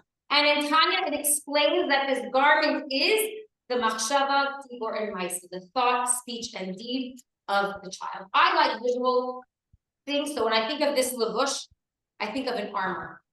I think that we are providing our children with an armor that enwraps the neshama, that's like you know, your 16-year-old son has a moral dilemma and he makes the right choice. That's what, you know, a husband and wife provided, that strong armor. So that means that there is what's called if you sanctify yourself specifically within intimacy. There are things that we can do specifically within intimacy that are what we call the holy ways of intimacy. And the Reishis Chachma gives us, the Reishis Chachma is a sefer in Kabbalah, and there's chapters specifically about holiness and intimacy. And he gives us specific ways for a husband and wife to engage in intimacy in a holy manner. So we understand that the male energy is the mashpia, the female energy is the makabel. Therefore, like I mentioned before, the husband is on top, the wife is on bottom, and they are face to face like the kruvim. There is constant feedback between them. Now, I want to point out that there are other positions in intimacy that are not prohibited. We're not talking now asur or mutar, but they are not considered refined in the way of kedusha. But important, but when a need arises for a couple, for a husband and wife to explore a way that you are more comfortable. You're pregnant, you can't be on your back. You're not experiencing pleasure on your back. This is a very, very common thing for a couple to pick up a phone and call the Rav, and this is one of the most common questions that a Rav gets when it comes to intimacy. The same way you wouldn't change your medication that the doctor gave you without calling your doctor, pick up the phone and call the Rav to change something to make your shalom bias better, to make your intimate life better. We know that the way we as Klal Yisrael connect to the Eibishter is through davening. And when we daven, we sing, we thank Hashem, we praise Hashem in a loud voice. And then when it comes to the holiest part of davening, we're quiet. Why? Why is Shemana Esrei quiet? Because our connection to the Eibishter is so great that it transcends the words. And the same thing holds true for intimacy. Throughout intimacy, words of love and words of affection and words of arousal for women. Women are very audio. We need words. Words help us with our arousal. But when it comes to the moment of tashmish, and tashmish means intercourse, when it comes to that moment, we refrain from speaking. Our connection is that great, and we're drawing down the Shekhinah. We want to be mindful and careful with the words that we use. It's also explained that the deepest connection between a husband and wife, the Reishis Chachma says, is that they should both be completely unclothed, so that they could be kibasar echad, like one flesh. And then the Reishis Chachma explains in a beautiful way when a husband and wife share a deep lip-to-lip kiss within intimacy. His lips are the Yud and the Hey of Hashem's name, and her lips are the Vav and the Hey of Hashem's name. And when they share a kiss within intimacy, the name of Hashem is complete, and the Shekhinah is resting between them. There's also the idea of having holy kavanas in intimacy, having holy thoughts in intimacy. And I want to express, and I want to say very, very clearly that for every single person here, your holy kavana is not meant to be a distraction. Meaning, for you, the only thing you could focus on, you could think of is think about your husband. That is a holy thought. That's a perfectly beautiful holy thought. Yes, it's written that thinking of the letters of Hashem's name is a holy thought, or thinking of an image of a tzaddik is a holy thought as well. However, if that doesn't work for you, then that's a distraction for you, and that's not for you.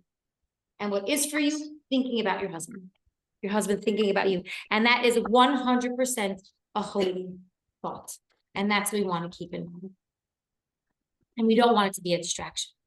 I do want to point out, and I'm going to go through it very, very quickly, and that is the idea of negative thoughts.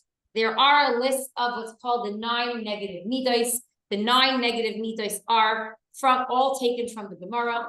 They are the list of 9 negative thoughts, feelings, or intentions that if either a husband or a wife have these negative thoughts, feelings, or intentions, they should not engage in intimacy because it can have a negative effect on a child conceived from such a. I'm going to go through them quickly. I'll point out the ones that I think are the most important. Number 1 is b'nei senua, children of a woman who is hated. You hate your husband. If you hate your wife, you're not allowed to engage in intimacy. B'nei. And I also want to say one more thing before I continue, that in a marriage with communication, we're open and we're talking, and we hopefully don't reach these points where b'nei senua, where there's hatred. Hatred is a very strong word. strong word. B'nai Inusa is children of a woman who is forced.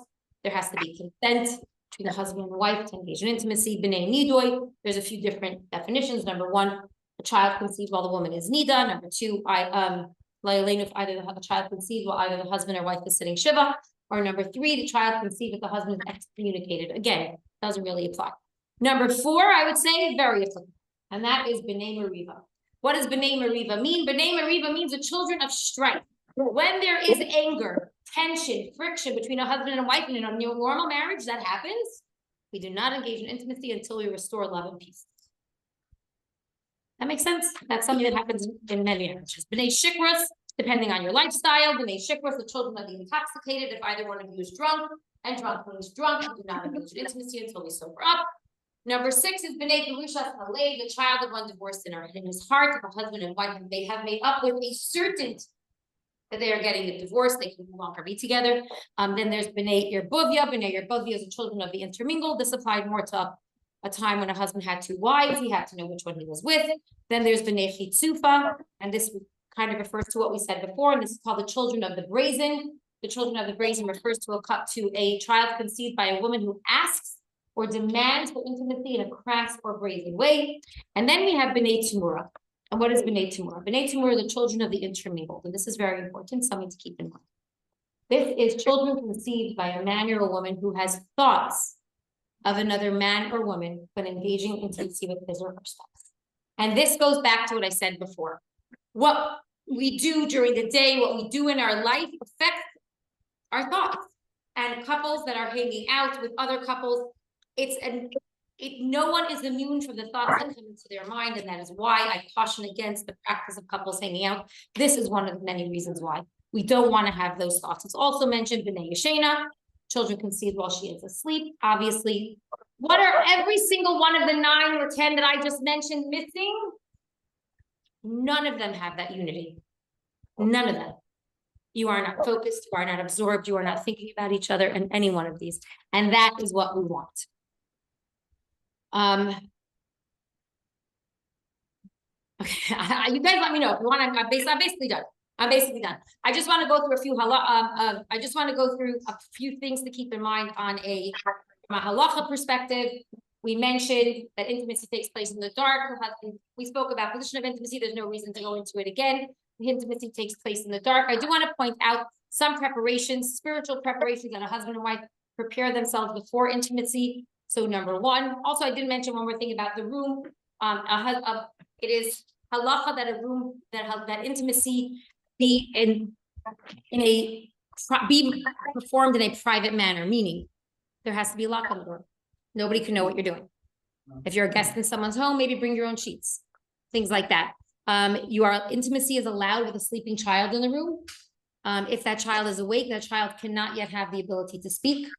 We do not engage in intimacy in front of svarim or holy objects. And it is forbidden to be intimate under the sun, the moon, and the stars. In a tent is fine if that's your thing. But the proper place for intimacy is on a bed, in a bed. Before intimacy, some of the spiritual hachanas that a husband and wife can do are, again, I want to point out the things I'm about to tell you do not have to take place immediately before intimacy. They can happen 2-3 hours before, that's fine. They're not meant to be hindrances to your connection with your husband, but some spiritual preps that you could do are, number one, if you say Krishma, if you're careful with saying Krishma, you say Krishma at Hamapil. It's a minhag to wash negelvasser before intimacy. It's a minhag to say Kapitel Chaf Gimel before intimacy. It's a minhag to say Atifa B'Kitzva before intimacy. Those are the minhagim that, again, none of these need to happen. Sorry. Atifa B'Kitzva. If you say Krishma right before Hamapil, there's this little paragraph. So it's right there. Now, so I had it in my notes that it's for the husband to say, and Rabbi Chaikin said, why just the husband? Why can't the wife? So now I say the wife. Just something to keep in mind. Another thing is that's to keep in mind is that if either of you walk into the bathroom where there is a toilet, from the time you exit the bathroom, even if you did not use the bathroom, the tumah of the bathroom is still associated, kind of like connected to your body. And 9 to 12 minutes need to pass before actual tashmish takes place. Foreplay is not a problem. Lo hevanti. So if you went into the bathroom just to wash your hands, right? And you went back into bed, before actual intercourse takes place, you need to wait between 9 and 12 minutes. Not foreplay, not hachanas, just actual intercourse. Even if you do necklace, even if the toilet is closed. I asked all these questions, yes. Even if you, now, let's talk a little bit, I'm almost done, I'm so sorry. See, I should have stopped when I was ahead. We'll talk a little bit about after intimacy. It's important that a husband and wife wipe off any excess zera that might be on your body. Zera is when it's inside your body, obviously, it's considered a live living thing. When zera is resting on your skin, sperm is resting on your skin, needs to be wiped off. I say always use a dark washcloth, dark hand towel. We don't want to look at our skin. We don't want to look at anything we wipe ourselves with, but it's important to wipe it off. It is halacha to wash nagelwasser after intimacy. If you fall asleep, that's fine. When you wake up, you go wash nagelwasser. It's okay. After intimacy, I think a lot of us know this. It's important to use the bathroom, flush the bacteria out of your urethra. Very, very important. There is a Indian in Kabbalah to sprinkle water on the side of the bed, on the floor where intimacy took place. And that is the halachas of intimacy. Now, I just want to say one more thing and then we're done. I just gave you a lot of information and that you need to process, that you need to absorb and be like, what? I never heard that before. Okay. Some of it may seem a lot and you might be feeling a little bit like, wait a minute, is everything I did up until now wrong? And you want to bring Kedusha in and what am I doing that's not right? And you could be doubtful, you could be regretful. And that is not what I want you to walk out of here with. What I want you to walk out of here with is to understand what can, maybe if I didn't do things right in the past, what can I do now? Can it be rectified? And the answer is yes, it can. In the Sefer, Sheyikadesh Atzmai, this concept of rectifying the past is discussed. How? It explains that one who is Mekusher, connected to our Rabbeim, the rectification can take place. First, by making the haflata between you and your husband from now on to improve in this area and to keep these laws more carefully. By really trying your best to make that change. The Frierdiker Rebbe says that by sending your children to a meisid of the Rebbe, namely the Rebbe Rashab, the Rebbe Rayatz, and our Rebbe will change these levushim, these garments that surround the neshama of your children that may have been created without this level of kedusha. The Rabbeim can be metaher. They can purify their Hasidim retroactively. The Rebbe writes in Igros Kodesh, page 376, 23, that one way of being metaken, of fixing the past, is by helping others and encouraging others to keep this mitzvah. They can also purify those children that are already born retroactively. The lack of kedusha in the past can be repaired. Every Matzah Shabbos, when we say v'yitein lecha, we say pri vitnecha upri admascha. What is the connection between your womb and the fruit of the earth? So in a sefer, it explains that just like when a seed is planted and it doesn't grow, it's just not working. What do? We go back to the ground, we turn over the soil so it can be replowed and then grow properly. Father and a mother can do the same. They can determine that from now on, they will be careful, they will improve in this area, and they will draw down a zuriya chadasha, a new planting. So giving this class is never the same. And I think it's because as I change, I perceive things differently, I do things differently, and I'm happy that I was able to share it with you. And obviously what I want you to understand is we are always, as women, we are always working. We're always trying to figure out what we can do better. We see something that needs to be changed and addressed, and we address it. And we don't just sit by, we do things to actively improve our marriage. So anybody who's here tonight, here physically, here watching, you're living proof that there's a commitment to this mitzvah. And I really hope, and I'm benching everybody, you and myself, that everything we've heard tonight will help you, will help, and it resonated with you, and that you could take something home with you to bring more kedusha into your marriages. Wow.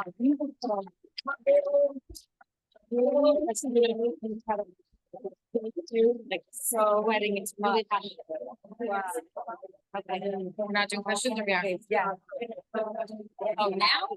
Are you kidding me? Question. The three things you said in Hebrew. The third one. They're coming around with the question. I didn't understand.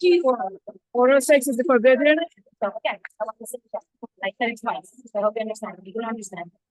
in the Torah, there is a concept of shalom bayis. Shalom bayis comes first. Yeah. So a husband and wife, if they need something for their marriage, for the shalom bayis, speak to them. Shalom I bayis thought it was, is forbidden, but I want to put and down. just oral sex, you say, the third one was oral sex. I don't want to make anybody feel guilty. I don't want to make anybody feel guilty. But yeah, I know. Neither. We learn new things every day.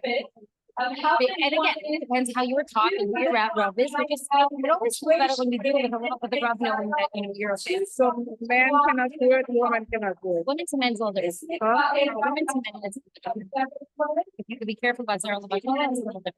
What is that? Sarah Leviathan ejaculates outside of him. No. Whatever. So you're saying a So woman from a can. woman to a man, to possible. I hope it's not.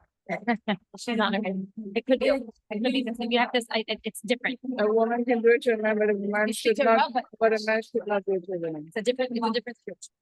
It's more about maintaining your dignity. Thank you. Thank you. How can we get in touch with you? So I want to say, what is touch?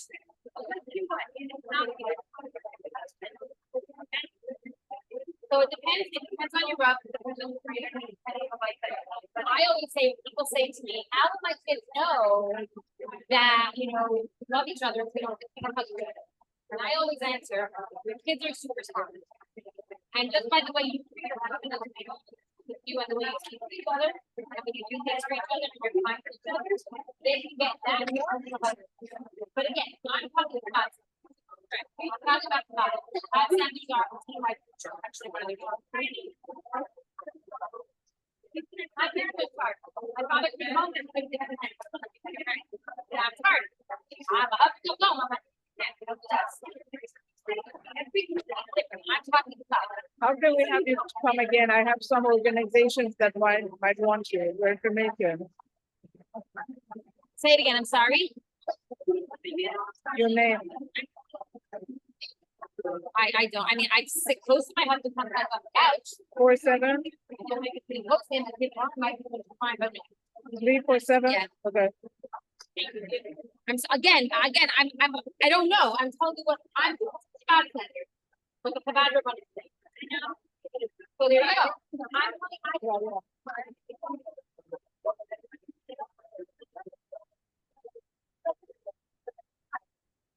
So it's changed. Just wanted to thank you. You were amazing. Oh, thank you. I thank you so much for being here and sitting through the whole thing. I thought it was pretty fun.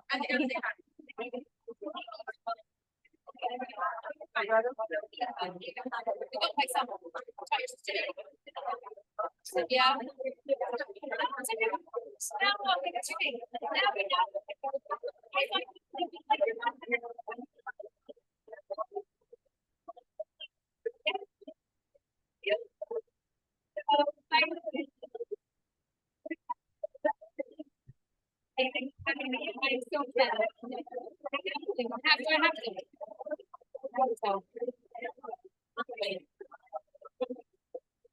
It was amazing. It was like really I'm actually sweating right now. Like literally sweating. on Shabbat, on Yeah, sorry. Okay. Yes, you're bad. You're bad. I didn't know that. That's so nice. Okay, so yeah, we're gonna take it. We sorry, just take a picture. Don't leave. yeah. Thank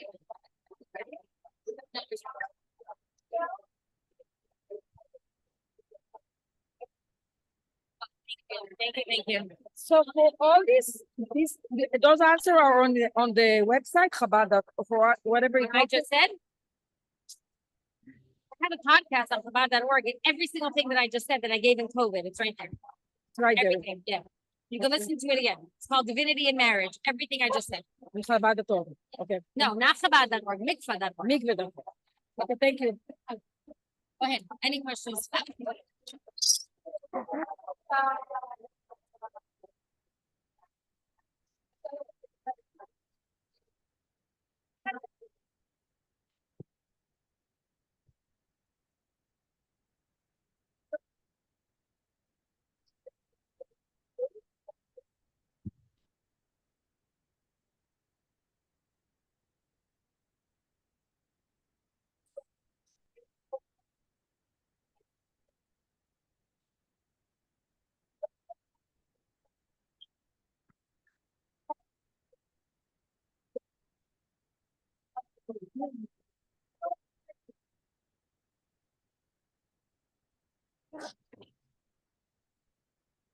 No, she's pretty big girl.